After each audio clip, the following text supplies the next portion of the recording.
Against empathy. आइए खोजते हैं कि एम्पैथी यानी सहानुभूति, यानी कि दूसरों के जूतों में पैर रख के महसूस करना कि उन पे क्या बीतती है। ये सिंपैथी नहीं है दोस्तों, सिर्फ दया भाव नहीं, सहानुभूति की बात हो रही है।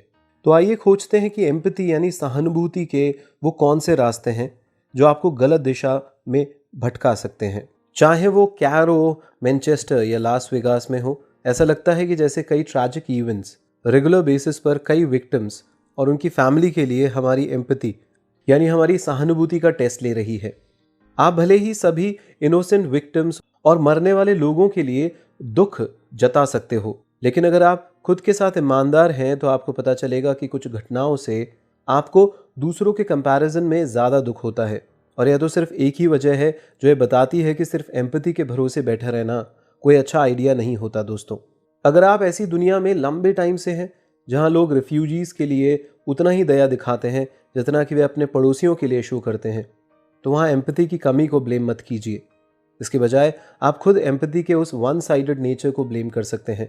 एम्पैथी एक इमोशनल रिस्पॉन्स है जो हमें यह समझने और फील करने का मौका देती है जिनसे दूसरे लोग गुजर रहे होते हैं।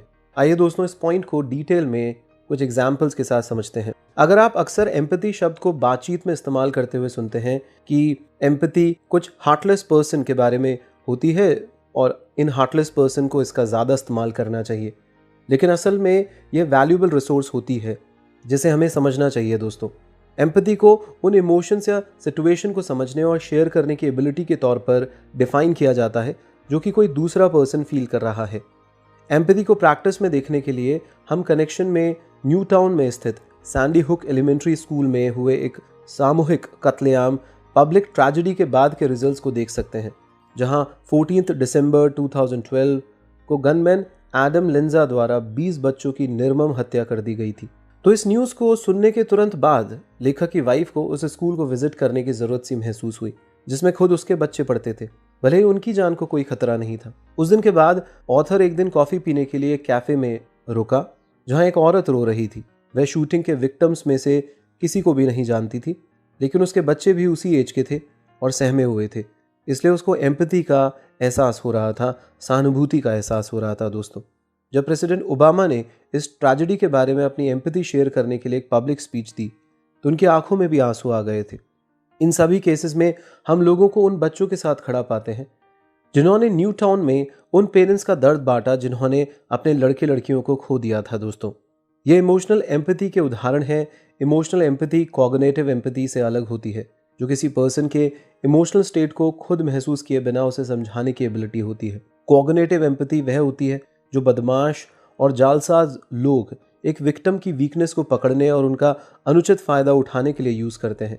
इमोशनल एम्पैथी के ऑपोजिट वे अपने विक्टिम के दर्द को महसूस तो नहीं करते हैं, लेकिन उल्टा वो इसका फ़ायदा उठा सकते हैं। इमोशनल एम्पैथी भी फिजिकल तरीकों से खुद को शो कर सकती है।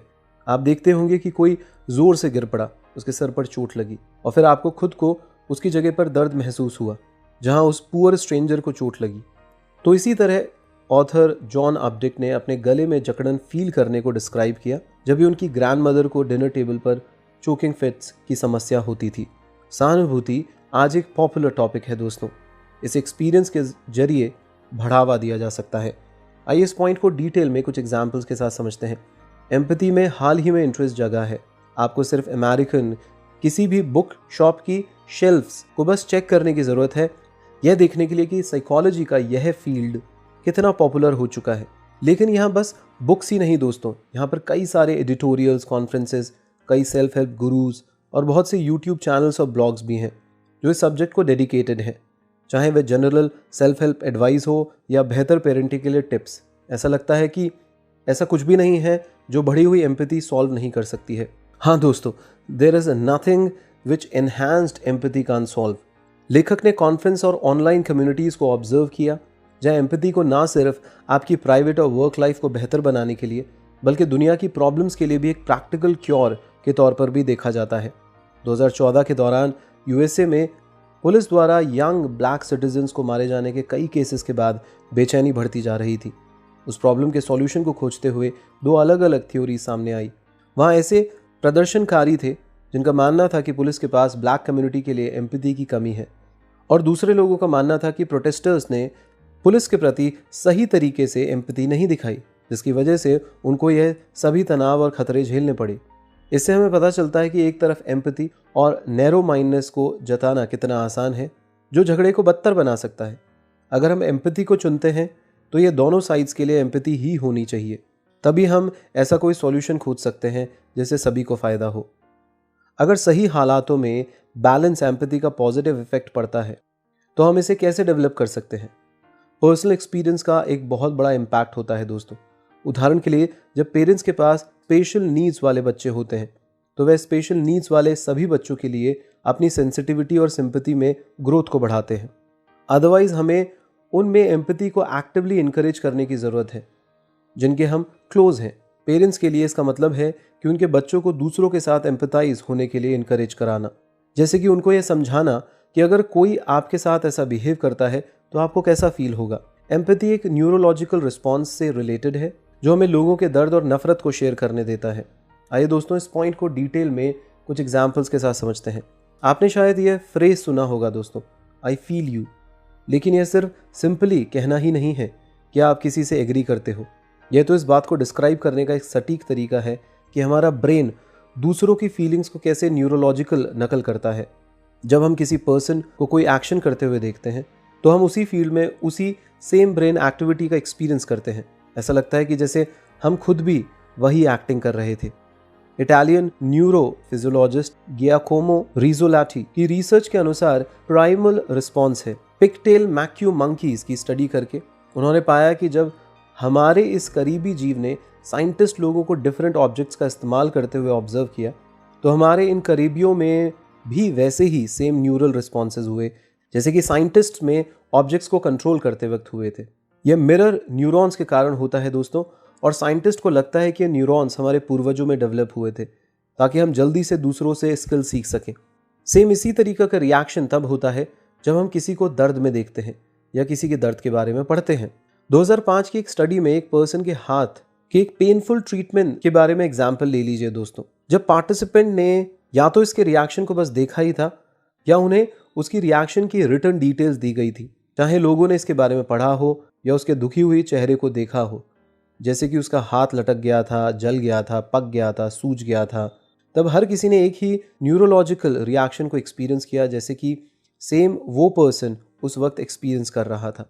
नफरत एक और दूसरा इमोशन है दोस्तों जो हमें हमारे अंदर दिखाई देती है, जैसे कि हम दूसरों में भी देखते हैं। 2007 में ऑनलाइन मैगजीन स्लेट ने एक वीडियो पब्लिश किया जिसमें लोग 2 गर्ल्स 1 कप नाम के एक वायरल वीडियो पर रिएक्ट करते दिखाई दे रहे थे, जिसमें दूसरी चीज़ों के साथ मल यानी ह्यूमन वेस्ट जैसी चीज़ को भी खाते हुए दिखाया गया। बस लोगों के रिएक्शंस का वीडियो देखने से आपको एक जैसी नफरत का अनुभव होगा, भले ही आप उन लकी लोगों में से एक हों जिन्होंने कभी ऐसी बद्दी चीज़ों को नहीं देखा। मोरालिटी, लॉजिक और स्पिरिचुअलिटी सभी एम्पैथी की तुलना में ज़्यादा बेहतर डिसीजंस देते हैं दोस्तों। आइए इस पॉइंट को कुछ एग्जाम्पल्स के साथ डिटेल में समझते हैं।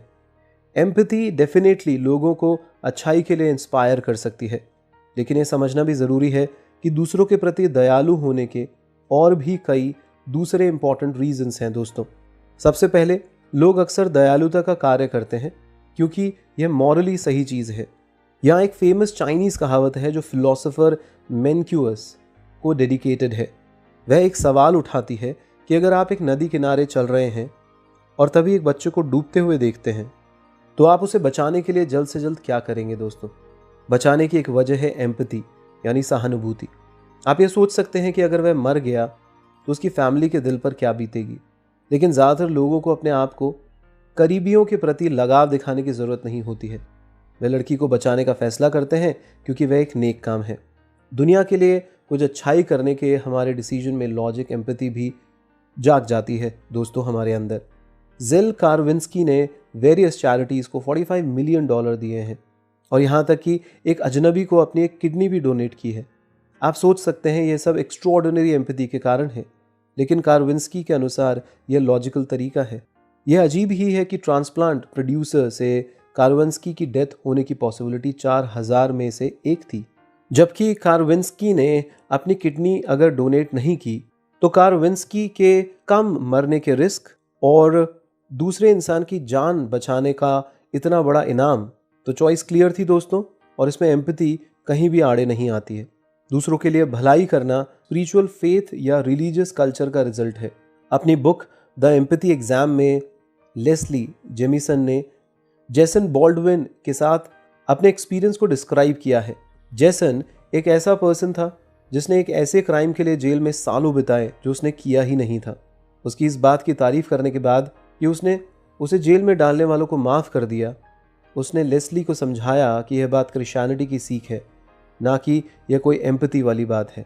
एम्पैथी सेलेक्टिव होती है, वन साइडेड होती है और यहाँ तक कि डेंजरस भी होती है। आपको ये सुन के अजीब लग रहा होगा दोस्तों, पर आइए इस पॉइंट को डिटेल में कुछ एग्जाम्पल्स के साथ समझते हैं। अपने आप को किसी ऐसे पर्सन के लगाव में रखना जिसे समझना बहुत ही डिफ़िकल्ट है, लेकिन किसी से इतना लगाव करना क्या सही है दोस्तों, जबकि वो कम्प्लीटली अलग ही माहौल में रहता है। अमेरिकन लेखिका एनी डिलर्ट ने एम्पैथी के साथ पब्लिक के जुनून की आलोचना करते हुए यह पूछा कि हम चाइना में अरबों लोगों के प्रति कितने एम्पैथेटिक हैं। यह सच है कि लोग अपने नेबर्स और अपने जैसे लोगों के प्रति सबसे अधिक एम्पैथेटिक होते हैं। यही वजह है कि सैंडी हुक एलिमेंट्री स्कूल में शूटिंग ने इतने सारे लोगों को इफेक्ट किया जो कभी भी एक यंग बच्चे के पेरेंट रहे हैं, या यहाँ तक कि उनका खुद का एक बच्चा हो, वे उस ट्रेजेडी से रिलेटेड हो सकते हैं। इस बीच हर साल और ज़्यादा मास शूटिंग और मर्डर्स होने लगे हैं। ये क्राइम एक समान विरोध या सपोर्ट क्रिएट नहीं करते हैं, ये दिखाते हैं कि हम अपनी एम्पैथी के साथ कितने सेलेक्टिव हैं दोस्तों। यहाँ तक कि उन डिफरेंट नेशंस में इस पर कम ही गौर किया जाता है, जबकि सैंडी हुक विक्टिम्स को इतना डोनेशन मिला है कि कनेक्टिकट गवर्नमेंट के लोगों को डोनेट करने से रोकने के लिए विनती करनी पड़ी। सीरियन और सुडानीज पेरेंट्स जो वायलेंस में अपने बच्चों को खो देते हैं, उन्हें इसकी तुलना में कुछ भी नहीं मिलता दोस्तों। अजीब है ना? तो एम्पैथी सेलेक्टिव है दोस्तों, और यही वजह है दोस्तों कि एम्पैथी डेंजरस हो सकती है।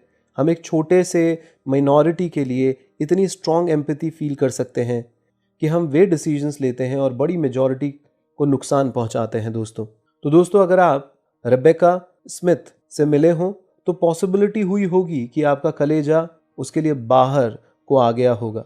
वो सिर्फ 8 साल की एज में एक इन्फेक्टेड वैक्सीन की डोज दिए जाने से लगभग मर चुकी थी। रेबेका और उसकी फैमिली से बात करने के बाद और वह लोग जिस पेनफुल एक्सपीरियंस से गुजरे उसे सुनने के बाद आप इजीली इस वैक्सीन के खिलाफ अभियान चलाने के लिए मजबूर हो सकते हैं।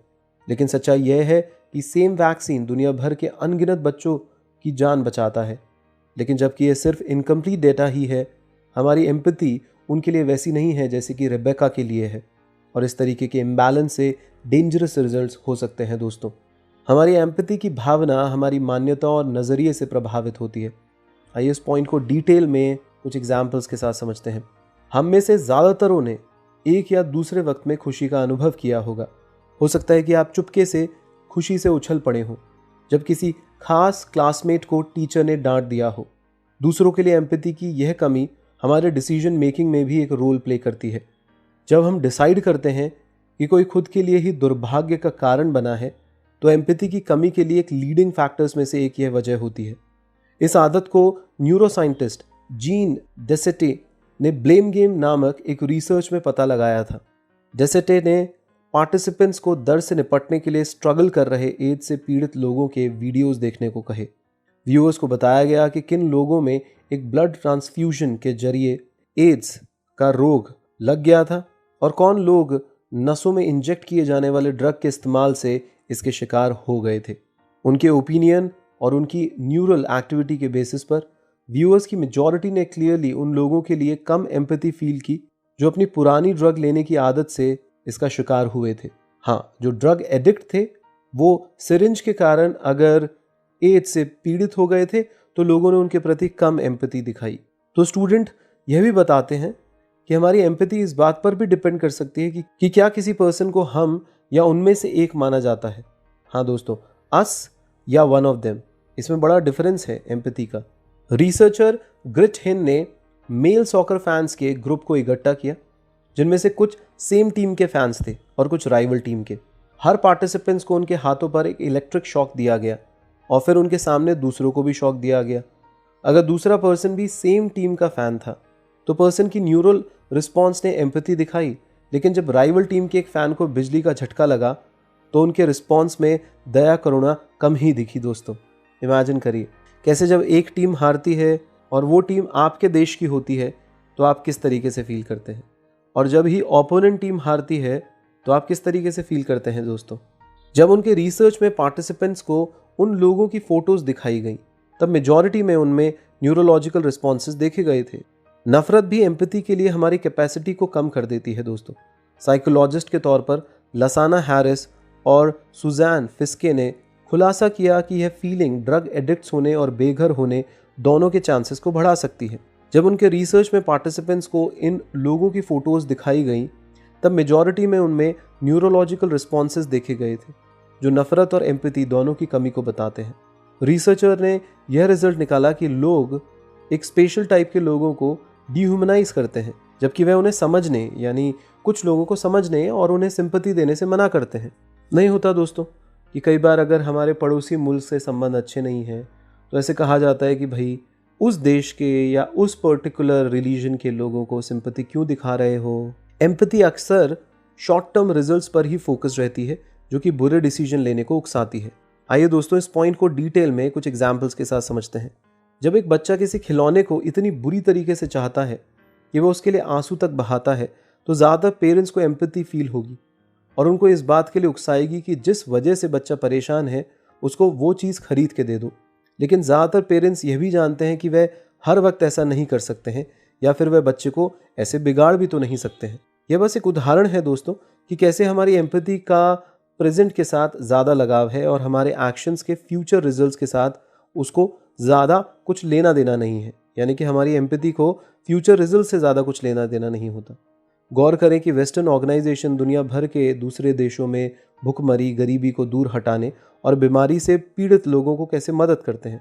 लंबे समय तक इकोनॉमिक रिफॉर्म्स के डेवलपमेंट में रुकावटों के बावजूद वे टेम्पररी इम्प्रूवमेंट को टारगेट करते हैं और उन देशों को फॉरेन एड पर डिपेंडेंट कर देते हैं। कंबोडिया में कई अनाथालय हैं दोस्तों जो फॉरेन डोनर्स की एम्पैथी से चलते हैं और इसी कारण शायद वो लुट भी जाते हैं, अपनी जेबें भरते हैं और ज़्यादा फैसिलिटीज़ का यूज़ करते हैं। अनाथालयों को चलाने वालों ने पेरेंट्स को उनके बच्चों को खुद के यहाँ छोड़ने की रिश्वत दी, उन्हें टॉर्चर किया और सेक्सुअल अब्यूज़ तक किया दोस्तों।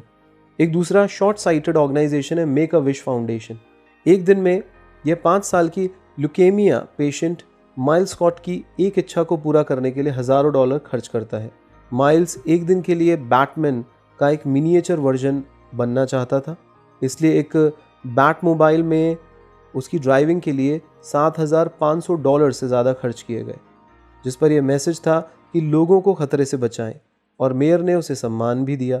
उन पैसों से कम 3 बच्चों की जान बचाई जा सकती थी जो ल्यूकेमिया के पेशेंट हैं।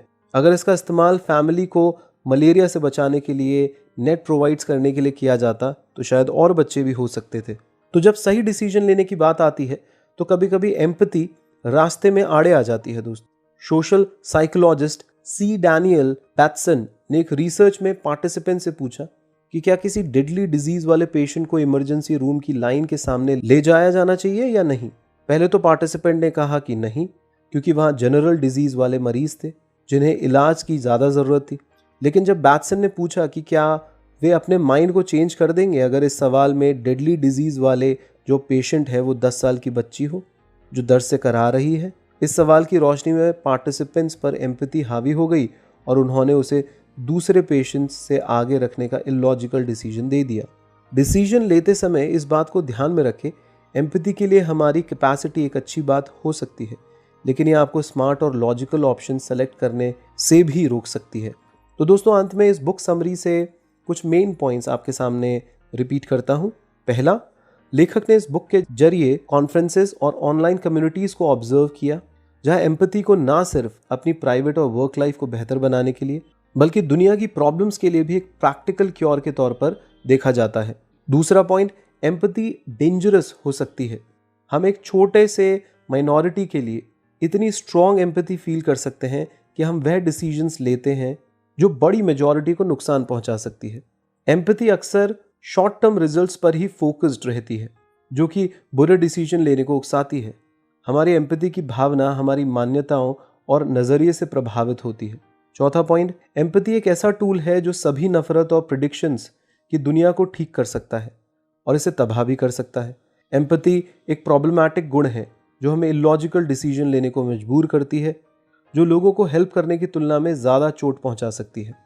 तो दोस्तों, अंत में मैं आपसे यही कहना चाहूँगा, पॉपुलर ओपिनियन से पता चलता है कि एम्पैथी एक ऐसा टूल है जो सभी नफरत और प्रिडिक्शन की दुनिया को ठीक कर सकता है और इसे तबाह भी कर सकता है। तो क्या ये केवल इतना ईजी था? असल में एम्पैथी एक प्रॉब्लमैटिक गुण हो सकती है दोस्तों, जो हमें इलॉजिकल डिसीजन लेने को मजबूर करती है और जो लोगों को हेल्प करने की तुलना में ज़्यादा चोट पहुंचा सकती है। तो ध्यान रखिएगा दोस्तों, एम्पैथी फील करते हुए। बहुत बहुत धन्यवाद। तो दोस्तों, अगर आप इस किताब को खरीदना चाहते हैं तो इस वीडियो के डिस्क्रिप्शन में दिए गए लिंक पर क्लिक करके आप इस बुक को खरीद सकते हैं। दोस्तों, हम हमेशा से चाहते हैं कि आप अपना बेस्ट वर्जन बने और सफलता और खुशी अपनी जिंदगी में दोनों हासिल करें। अधिक से अधिक लोगों की जिंदगी में आप अपने टैलेंट से पॉजिटिव चेंज लाने में उनकी मदद करें। इसी एफर्ट के चलते उड़ान एनजीओ चैनल पर हम दुनिया की सर्वश्रेष्ठ किताबों की समरी सरल और आसान भाषा में डाल रहे हैं। दोस्तों, हमारी अधिक से अधिक समरी सुने और उन्हें अपने जीवन में लगाएं। अपना फीडबैक कमेंट बॉक्स में डालते रहें और अगर आपको हमारी कोई भी समरी पसंद आती है तो उसे अपने जानकारों के साथ अवश्य शेयर करें। दोस्तों, आप हमारी समरीज को किताबी कीड़े ऐप पर भी सुन सकते हैं। हम इन समरीज के साथ एक्शन टिप्स भी अपने ऐप पर जल्द ही लॉन्च कर रहे हैं। वो एक्शंस आपको क्लियरली बताएंगे कि इन बुक्स को आप अपनी लाइफ में कैसे लगा सकते हैं और स्टेप बाय स्टेप अच्छी हैबिट्स कैसे डेवलप कर सकते हैं। दोस्तों, आपकी लर्निंग को एक्शन में बदलने के लिए, आपकी मदद करने के लिए हम वेबिनार्स और ऑनलाइन प्रोग्राम्स की एक सीरीज हर वीक ऑर्गेनाइज कर रहे हैं। आप इन वेबिनार्स और ऑनलाइन प्रोग्राम्स को नॉमिनल पेमेंट्स करके दुनिया के किसी भी कोने से ज्वाइन कर सकते हैं। आदि गुरुदास और लाइव शिक्षा डालकर आप फेसबुक और इंस्टाग्राम पर हमारे पेजेस को लाइक कर सकते हैं। आपको रेगुलर इसकी जानकारी मिलती रहेगी। दोस्तों, अगर आप public speaking, NLP, international coaching technique जैसे लाइफ ट्रांसफॉर्मेशन टॉपिक्स को डिटेल में सीखकर अपने गोल्स को और तेजी से हासिल करना चाहते हैं तो आप हमारी प्रैक्टिकल एक्सपीरियंसेस से भरी वर्कशॉप्स को भी अटेंड कर सकते हैं। इस वीडियो के डिस्क्रिप्शन में दिए गए लिंक को क्लिक करके आप इन प्रोग्राम्स की अधिक जानकारी लेकर इनको ज्वाइन कर सकते हैं। दोस्तों, अगर आप हमारे साथ मिलकर इन वर्कशॉप्स को अपनी कंपनी या शहर में कराना चाहते हैं, आप अर्निंग करना चाहते हैं, तो अपनी रिक्वेस्ट हमें thelifeshiksha@gmail.com पे या info@adigurudas.com पे अवश्य भेजें। दोस्तों, हो सकता है कि आप अपने जीवन में काफी सफल हों या सफल बनने के लिए भरपूर प्रयास कर रहे हों, मगर कुछ अनजाने कारणों से आप अपने और अपने गोल्स के बीच कुछ चैलेंज महसूस कर रहे हैं, कुछ ब्लॉक्स महसूस कर रहे हैं। तो मैं आदि गुरुदास आपकी इसमें पर्सनली मदद कर सकता हूं। दोस्तों, 1-on-1 कोचिंग सेशन लेके कुछ समय के लिए अधिक से अधिक लोगों की मदद करने के लिए मैं अपने सेशन को कुछ समय के लिए 75 से 50% डिस्काउंट पे दे रहा हूं दोस्तों, जिससे ज्यादा से ज्यादा लोग face to face 1-on-1 coaching session लेकर मुझसे अपनी प्रॉब्लम मेरे साथ डिस्कस कर पाएं। तो दोस्तों, यदि आप अपने लिए पर्सनल कोचिंग सेशन बुक करवाना चाहते हैं या मुझसे एग्जैक्टिव कोचिंग लेना चाहते हैं, अपनी ऑर्गेनाइजेशन के लिए कोई कोचिंग सेशन लेना चाहते हैं, तो आप मुझसे संपर्क कर सकते हैं। आप मुझे 9829644744 या 9024023331 पर संपर्क कर सकते हैं। आप हमें इन नंबर्स पर व्हाट्सएप भी कर सकते हैं। दोस्तों, हमारे काउंसलर्स आपसे संपर्क करेंगे। दोस्तों, हमसे और हमारे प्रयासों से जुड़े रहने के लिए हमारे उड़ान एनजीओ यूट्यूब चैनल को आज ही सब्सक्राइब करें और इस वीडियो के नीचे दिए गए बेल आइकन को जरूर क्लिक करें। दोस्तों, हमारे रेगुलर नोटिफिकेशन आपको मिलते रहेंगे। धन्यवाद।